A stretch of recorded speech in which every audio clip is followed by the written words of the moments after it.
ये बताएं कि पाकिस्तान में मुख्तलिफ़ सियासी जमातें हैं, कुछ बड़ी हैं कुछ छोटी हैं, ज़्यादातर छोटी ही सियासी जमातें हैं, और वो मैं छोटी जमातें मुमकिन तौर पर साइज़ और their legislative representation regarding the provincial और नेशनल असम्बली से कॉन्टेक्स्ट में बात कर रहा हूँ। आपकी पॉलिटिकल आइडियोलॉजी के करीब करीब, नॉट एग्जैक्टली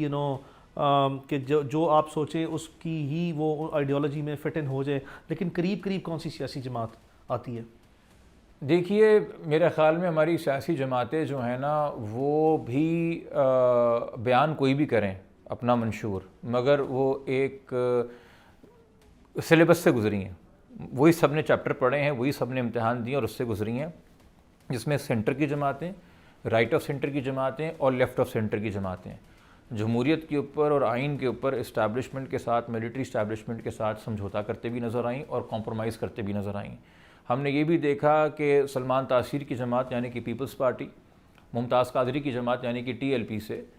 पंजाब में लाहौर में एक ज़िमनी इलेक्शन में इत्तेहाद भी कर लेती है, सिर्फ ताकि बिलावल भुट्टो साहब ट्वीट कर सकें कि देखो लाहौर में हमारे वोट बढ़ गए। ये 2020-21 की मैं आपसे बात कर रहा हूँ। तो आइडियोलॉजी जो है ना, अब तो माज़रत के साथ बहुत खोखला लफ्ज़ हो गया है। मैं ये ज़रूर कह सकता हूँ कि मुझे नुमाइंदा जमातों में से जमात कौन सी अच्छी लगती है, जो वाकई में इन हालात के अंदर जद्दोजहद कर रही, जिसमें आसानी नहीं है, और उनकी बात कर रही जिनकी बात कोई नहीं कर रहा।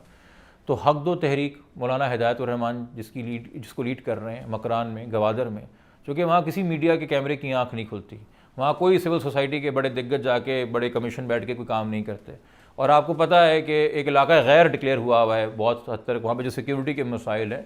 तो जैसे उन्होंने पिछले 2-3 साल में गो के उनका अपना ताल्लुक जमात इस्लामी से था, बट अब उन्होंने गवादर के लोगों के साथ मिलकर एक नई सियासी कुव्वत को जन्म दिया है। जैसे उन्होंने रजिस्ट किया है, और इसके अलावा पॉलिटिकल मूवमेंट्स तो दूसरी हैं जो जमात की सूरत ना इख्तियार की हों, जिस तरह पश्तून तहफ़्फ़ुज़ मूवमेंट है, एक इंडिजिनस ऑर्गेनिक मूवमेंट है जो कि नुमाइंदा है। और एक सवाल उठता है ना कि अगर मेन स्ट्रीम पॉलिटिकल पार्टीज़, वो पीपल्स पार्टी हो, PTI हो, वो नून लीग हो या जमात इस्लामी हो, अगर हकीकी तौर पे तमाम तबकात की नुमाइंदा होती तो PTM की ज़रूरत क्या पड़ती, और PTM में हज़ारों नौजवान शामिल क्यों होते, या आज पूरा बलूचिस्तान डॉक्टर मुहर्रम बलोच को या समीदीन बलोच को क्यों देख रहा होता? वो खान साहब की तरफ देख रहा होता, या बिलावल की तरफ देख रहा होता, या मरीम नवाज़ की तरफ देख रहा होता। मगर वो उनको पता है कि अपने अपने टाइम से अपने अपने वक्त पे आके सबने हमसे हमदर्दी की, बट हम दरअसल किसी के एजेंडा पे नहीं आते। तो वो अपनी की आदत पैदा कर रहे हैं। 4 साल पहले हर जगह नारा गूंज रहा था, वोट को इज़्ज़त दो, और ऐसा लग रहा था कि शायद एक शऊर बेदार हो गया है, मियाँ साहब की सियासत चेंज हो गई है, और बड़ा खुला डायरेक्ट कन्फ्रंट्रेशन में। और हम बड़ी बात कहते थे कि वो जी अब तो पंजाब में से आवाज़ निकली इस्टेब्लिशमेंट के ख़िलाफ़, बड़ा मज़ा आएगा। हमने पिछले 6 महीने देख लिया, PTI भी पंजाब की मकबूल तरीन जमात है, उसके साथ क्या हुआ और क्या कंपटीशन है। और इस वक्त वो बात कर रहे हैं हकीकी आज़ादी, ग़ुलामी नामंजूर,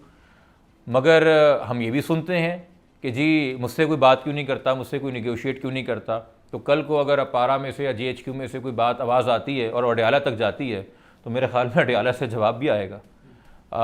चूँकि कहीं ना कहीं हमारी सियासी पार्टीज़ जो हैं इस बात का इदराक रखती हैं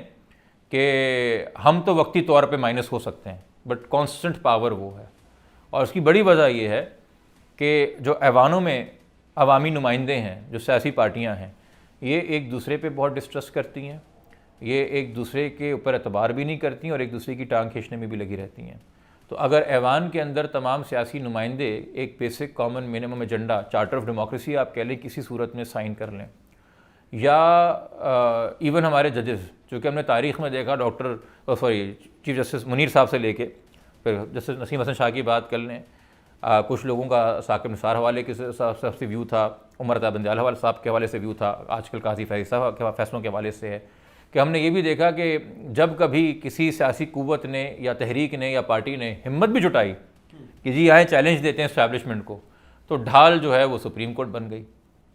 किसी न किसी तशरी, किसी न किसी टेक्निकलिटी के बेसिस के ऊपर, कोई ना कोई तरीक़ेकार की वजह से। तो वो भी एक सिविलियन इंस्टीट्यूशन है, उसने भी मेरे ख्याल से वो हक अदा नहीं किया आवाम का और जमहूरियत का, ना सियासी पार्टियों ने किया और ना उन्होंने किया। और ये मैं तनकीद बराए तनकीद के लिए नहीं कह रहा। देखिए, मैं इनफराद एक शख्स नेमो बदल नहीं हो सकता पाकिस्तान पीपल्स पार्टी का, जिसको खैबर से लेकर कराची तक लोग जानते हैं। मैं नेमो बदल नहीं हूँ इमरान खान साहब का, जिसको बरोगल से लेकर गवादर तो लोग तो चाहते हैं, ना मैं नेमो बदल हूँ नवाज़ शरीफ साहब का, जो कि एक मुल्कगीर अपना असर रखते हैं। ये एसेट्स होती हैं जो नेशनल पार्टीज़ होती हैं। हम तनकीद करते हैं कि इनमें बेहतरी आए, बिकॉज जब ये कोई पॉलिसी या वैल्यू जो हम प्रोपोगेट कर रहे हैं, एडवोकेट कर रहे हैं, अडॉप्ट करेगी, तब एक मास लेवल, नेशनल लेवल तब्दीली आएगी। मेरा बतौर एक्टिविस्ट बेदारी का काम हो सकता है। मैं अगर ऑनेस्ट बात करूं आपसे, इलेवन दो इलेक्शन का माहौल है, हम सब बड़ी बड़ी भड़के मारते हैं, मैं एक शऊर की बात कर सकता हूं, एक बेदारी की बात कर सकता हूं, एक दिया जलाने की बात कर सकता हूं, मगर अगर आपने रात को दिन में तब्दील करना है तो एक बड़ी सियासी जमात को वो एजेंडा अपनाना होगा। तो शायद मैं सियासी पार्टियों से परे हटके ये काम इसलिए कर रहा होता हूँ इस इंतज़ार में कि पहला कौन ये एजेंडा अपना ले। तो हमने देखा मुश्किल वक्त पड़ने के ऊपर बहुत से लोग आमादा हो गए हमारी बातों से, और फिर बहुत से लोग भूल भी जाते हैं खुद जो बातें करते थे। इस बार उम्मीद है, बहुत से करोड़ों लोगों ने वाबस्ता की हुई अपनी उम्मीदें पाकिस्तान में, और जो पाकिस्तानी बाहर रहते हैं PTI से, कि वो ना करे जो अभी मियाँ साहब ने किया पिछले 4 साल में।